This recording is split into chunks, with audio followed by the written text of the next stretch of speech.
এমপিরা সব কোথায় গেল, মন্ত্রীরা সব কোথায় গেল, কোথায় কাদের কাকা? তাদের সারা দেশটা এখন লাগে ফাঁকা ফাঁকা।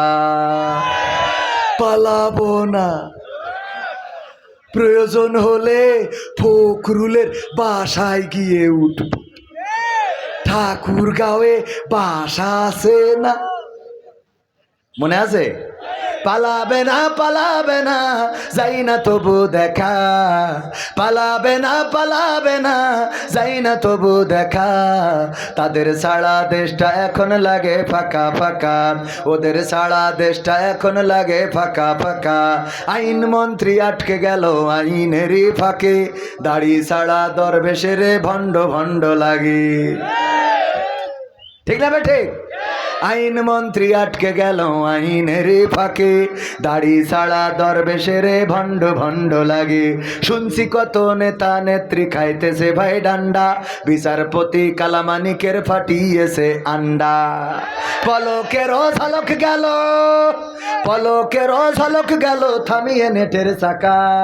তাদের সারা দেশটা এখন লাগে ফাঁকা ফাঁকা, ওদের সারা দেশটা এখন লাগে ফাঁকা ফাঁকা। কই গেল সেই সংসদেতে মমতাজের গান? সংসদে মমতাজের গান এখন আছে? মনির খানের অঞ্জনা চলে যাওয়ার পরে ও যে কটা ক্যাসেট করেছে, একটা ক্যাসেটও বাদ দিয়েছে অঞ্জনার নাম ধরে গান গাতে।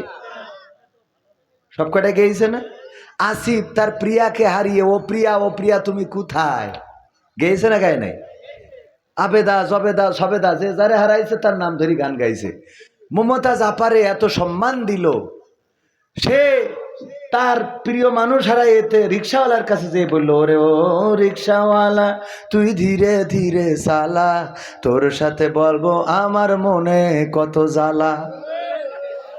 রিক্সাওয়ালার কাছে বলবে ওর প্রেমিক চলি গেছে তাই, অথচ যেই নেত্রী ওরে এমপি বানাইলো, ওরে সংসদে উঠাইলো, সংসদে গান গাওয়ার ব্যবস্থা করলো, এই নেত্রী চলে যাওয়ার পরে একটা কথাও বলে নাই।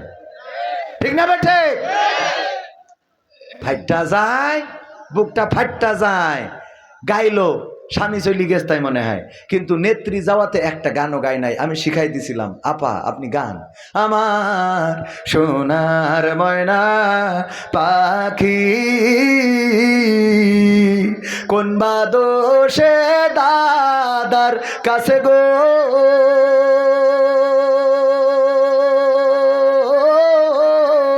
আমরা দেশে কেমনে থাকি রে আমার কলজের ময়না পাখি। গাওয়ার দরকার ছিল না, ছিল না? তবে গাচ্ছে না তা না, হয়তো গান গায় কিন্তু সেই গানটা এমন। এখন হয়েছে দেখেন, সব আদালতে তুলতেছে, কেউ ভেংসি কাটে। শাহজাহান বলে আমাদেরও সময় আসবে। সময় তো তোমাদের ছিল, আবার নতুন করে কি আসবে? কথা কয় না? সময় তো তোমাদের ছিল, তোমরা সময়টাকে নিয়ে এতটাই অহংকার, এতটাই অধ্যত্ত দেখিয়েছ, মানুষকে মানুষ মনে করো নাই। ইসলামী আন্দোলনের নেতা কর্মীদেরকে মামলা দিয়েই ক্ষান্ত হও নাই, তাদেরকে ধরেছ, রিমান্ডে নিয়েছ, নির্যাতন করেছ, জেলে ভরেছ। এমনকি বাংলাদেশে ইসলামী আন্দোলনের নেতৃত্ব শূন্য করার জন্যে এক এক করে সব নেতা কর্মীদেরকে ফাঁসির কাস্টে ঝুলিয়েছ। ঠিক না বেঠে? ফাঁসির কাস্টে ঝুলিয়েছে আল্লামা দেলওয়ার হুসাইন সাইদি, যার জন্য এই সাতক্ষীরা কোলারওয়ার মাটির সওদার দুই ভাই শহীদ হয়েছে একই সাথে, আর অসংখ্য মানুষ শহীদ হয়েছে।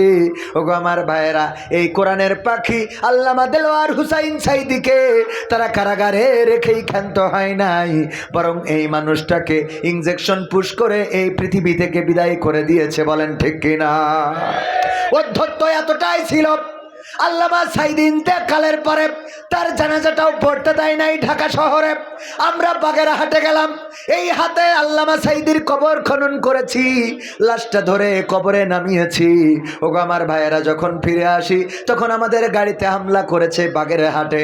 যারা হামলা করেছিলেন, খুলনায় যারা কবর দিতে দাও নাই, আল্লামা সাইদির ওসিয়ত ছিল যে তার কবরটা যেন সিদ্দিকিয়া আলিয়া মাদ্রাসায় হয়, কিন্তু সেখানে কবর দিতে দেয় নাই। ওইখানে দাঁড়াই এই স্লোগান দিল। বাংলার ইহুদি দেলোয়ার হুসাইন সাইদি বলেন নাউজুবিল্লাহ। যারা বাংলার ইহুদি দেলোয়ার হুসাইন সাইদি এই কথা বলেছিল, আল্লাহ ধরে ধরে ধরে না, ধরলে আল্লাহ ছাড়ে না।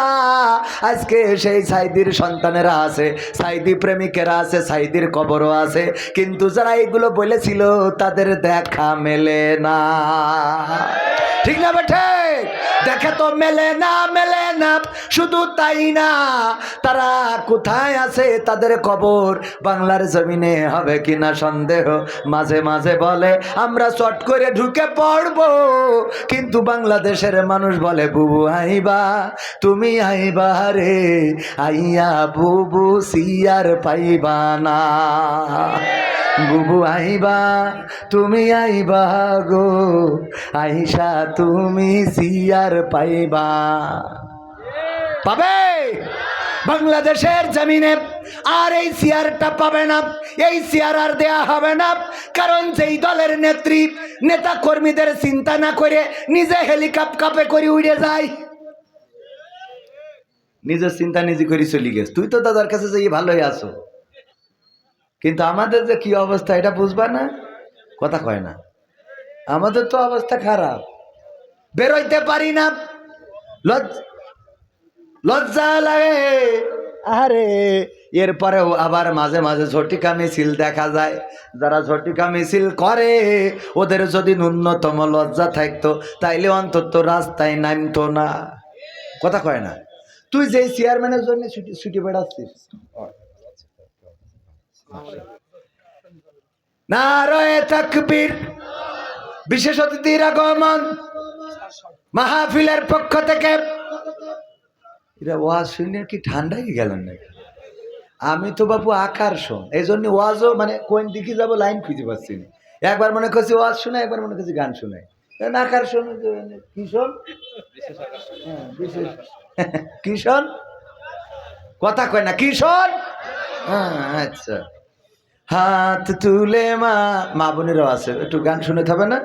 সব শোনাবো টাইমের মধ্যে ইনশাল্লাহ। রাজি আছেন শুনতে? থাকা যাবে? পরিবেশটা করে দিয়েছেন কে? আল্লাহ রাব্বুল আলামিন সুন্দর একটা পরিবেশ করে দিয়েছেন। যেই সময় ঝড় হওয়ার কথা, বৃষ্টি হওয়ার কথা, সেই সময় আল্লাহ রাব্বুল আলামিন এত সুন্দর পরিবেশ করে দিয়েছেন।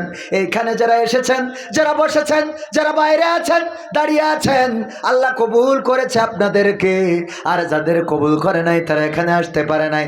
এখনো ওই ডান দিকে কিছু জায়গা আছে, যদি এই কোরআনের মাহফিলে এসে বসতে পারেন, আল্লাহ রাব্বুল আলামিন এই মাহফিল আপনার নাজাতের ওসিলা করে দিতে পারে। বলেন সুবহানাল্লাহ।